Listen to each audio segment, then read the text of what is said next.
Boa noite, pessoal. Vou começar aqui a aula. Vou compartilhar o slide. Só um momentinho.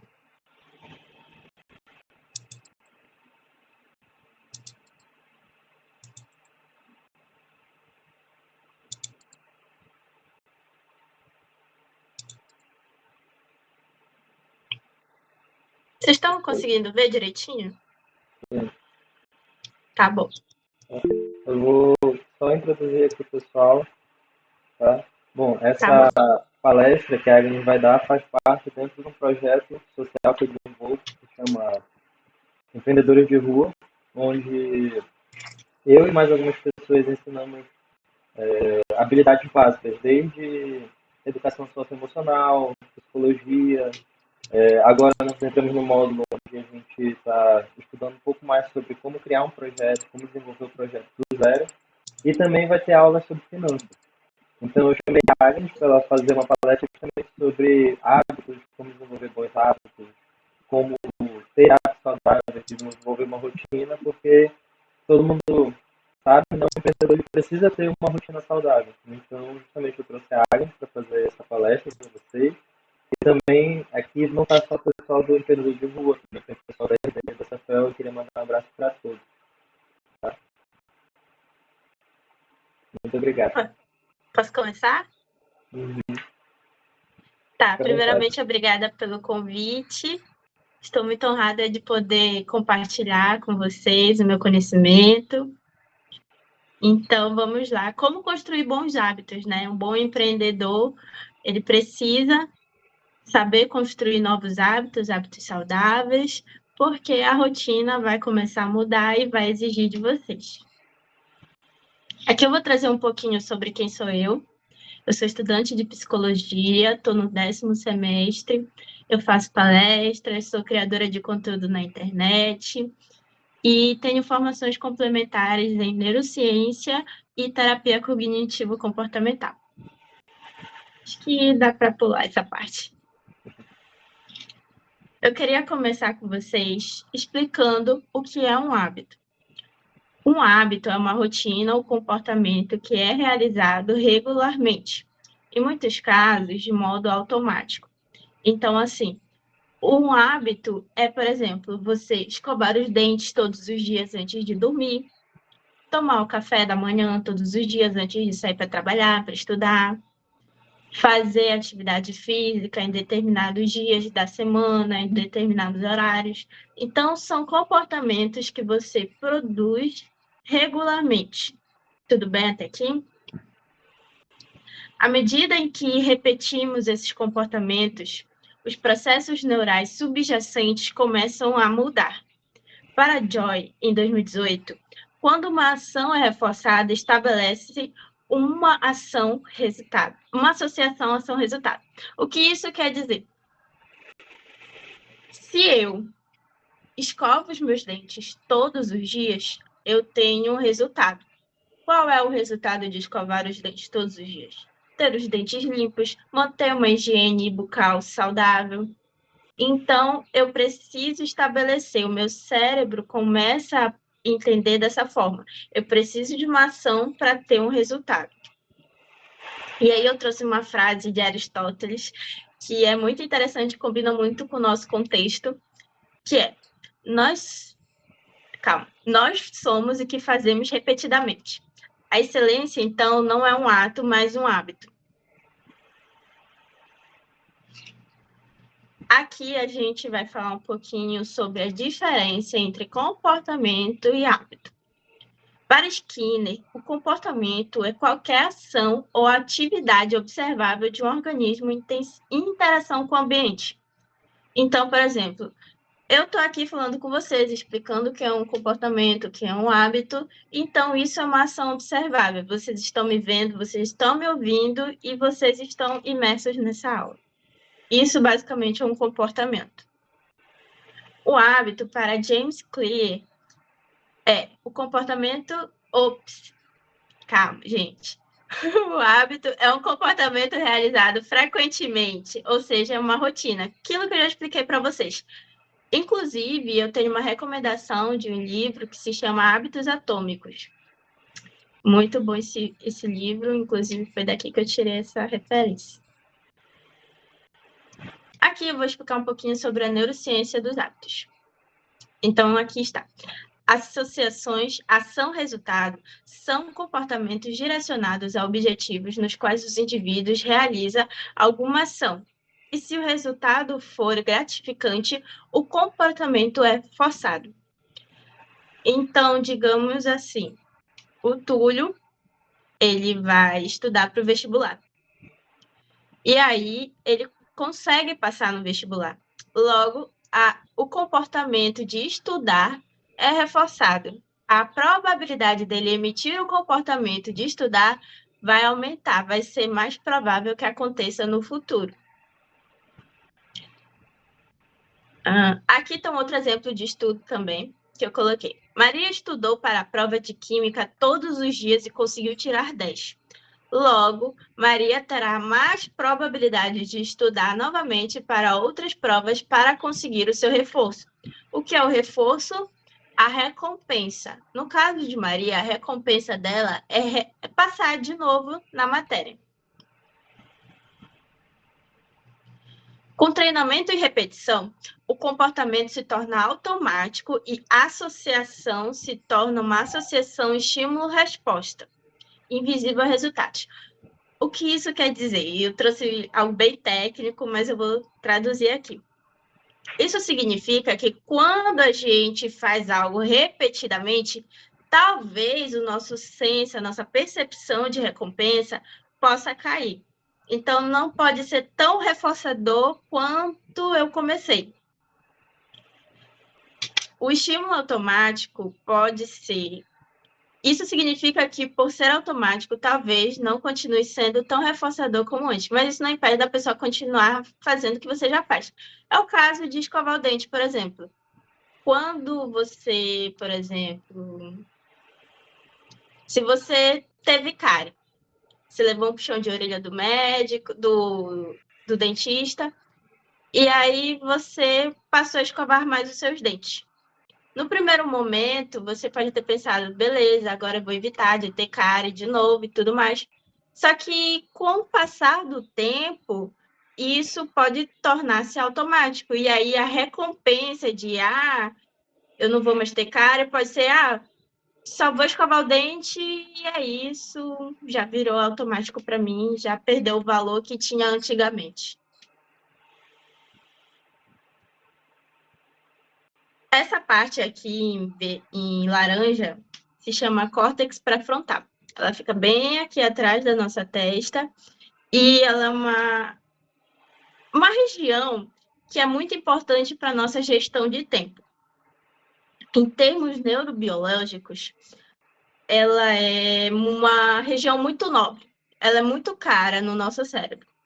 Então, digamos que metabolicamente, ela é muito importante no nosso organismo. E por que eu estou falando isso?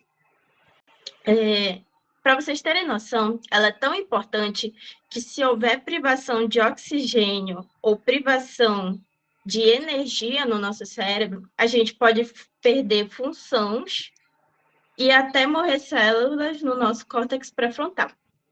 E aí que entra o pulo do gato. Não sei se vocês são o tipo de pessoas que organizam a rotina de vocês numa agenda ou em lembretes, post-its, enfim, algum lugar que facilite você lembrar do que precisa fazer durante o dia. Se caso você não seja esse tipo de pessoa, você está usando uma região muito cara do seu cérebro, que você, na verdade, nem precisaria estar fazendo isso. Você poderia estar usando o seu córtex pré-frontal para fazer outras coisas que exijam mais complexidade do que lembrar de tarefas durante o dia, algo fútil, digamos assim.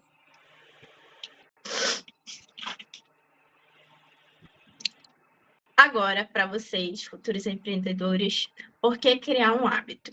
A gente tem várias opções, vários motivos, probabilidades, mas eu resolvi trazer 4 para explicar para vocês. O motivo número 1 para criar um hábito pode ser se desprender de hábitos desadaptativos, ou seja, você fuma. Para você ter uma vida mais saudável, uma rotina mais saudável, precisa parar de fumar, comer fast food muitas vezes durante a semana, ingerir muito álcool durante a semana. Então, se desprender desses hábitos que não são tão interessantes para a sua saúde. Ter uma vida mais saudável, né? Então, começar a praticar um esporte, beber mais água, comer adequadamente. Terceiro motivo, poder se conectar com os seus valores. Quando a gente está numa rotina que não é funcional, a gente se distancia dos nossos valores. Vocês já fizeram o exercício, por exemplo, de se perguntar quais são os valores de vocês? O que vocês querem para a vida de vocês? Se vocês querem uma coisa e os seus valores não estão condizendo com essa rotina atual, fica a reflexão. Será que é interessante continuar ficando com esses hábitos? Será que é interessante? E 4, conquistar objetivos profissionais, né? Se você é uma pessoa que quer ter um bom desempenho profissional, alcançar uma nova remuneração, por exemplo, e você continua fazendo coisas que não vão te levar até lá, que você sabe disso, então é melhor mudar. Aqui eu quis trazer essa diferença de motivação e disciplina, porque atualmente na internet se popularizou muito esse negócio, disciplina, você precisa ser uma pessoa disciplinada, porque sem disciplina você não vai a lugar nenhum. Mas será que é bem assim? Eu trouxe a diferença. A motivação é você ter um motivo para a ação. Então, não tem nada a ver com a disposição, o seu humor do dia para emitir um comportamento. A motivação é muito vista hoje em dia, né, como a sua vontade de fazer alguma coisa. Hoje eu tô sem vontade, eu tô sem motivação, eu vou semana que vem. Não. Quando você tem um motivo para ação, você lembra do que você precisa fazer. Vou usar um exemplo aqui. Academia, por exemplo. Quando você lembra que você tem que ir para a academia porque você quer construir um corpo da estética dos seus sonhos ou ter uma vida mais saudável futuramente, você vai ter um motivo para ir até a academia. Você vai ter um motivo para a ação. A disciplina é emitir um comportamento repetidamente, estando com vontade ou não. Quando você vai para a academia, por exemplo, todos os dias, você mantém a sua disciplina. Porém, a disciplina não vai existir sem a motivação. Então, sim, a motivação é muito importante. Quando a gente vai mudar os hábitos, quando a gente quer construir uma rotina saudável, a gente tem que ter cuidado com os nossos pensamentos. Algumas crenças que vão limitar os nossos comportamentos. E uma delas eu quis dar destaque aqui, que é a crença de desvalor. A crença de desvalor são pensamentos enraizados que moldarão a sua forma de ver a si, os outros e o mundo. A crença de desvalor pode estar de forma sutil em pensamentos como: caramba, eu não sou capaz de continuar trabalhando todos os dias. Eu sinto que isso não é para mim porque tá dando muito trabalho, eu tô vendo todo mundo se destacando e eu aqui na minha não consigo me destacar, não consigo fazer alguma coisa diferente. Eu sou uma fracassada. Eu acho que eu nunca vou conseguir fazer isso. Eu acho que é melhor desistir. Então, alguns pensamentos assim podem passar de forma despercebida e fazem com que você acabe desistindo, acabe tendo uma desmotivação em relação aos seus propósitos, aos seus objetivos, que são muito importantes nessa fase de adaptação numa nova rotina. Então, aqui, como criar novos hábitos, né? Você precisa, primeiramente, traçar um objetivo para a criação desses hábitos. O que isso significa? Que a curto prazo você precisa estabelecer algumas coisas que você precisa fazer. Depois você precisa traçar a médio prazo. Quando você, enfim, concluir as coisas que você precisa fazer a médio prazo, depois você vai para o longo prazo. O que isso significa? Que você deve começar aos poucos. Quando a gente quer fazer uma rotina nova, quando a gente quer criar novos hábitos, a gente tem mania de colocar 1001 coisas numa lista e fazer assim, tudo já chega de carrão de cena. E não é bem assim.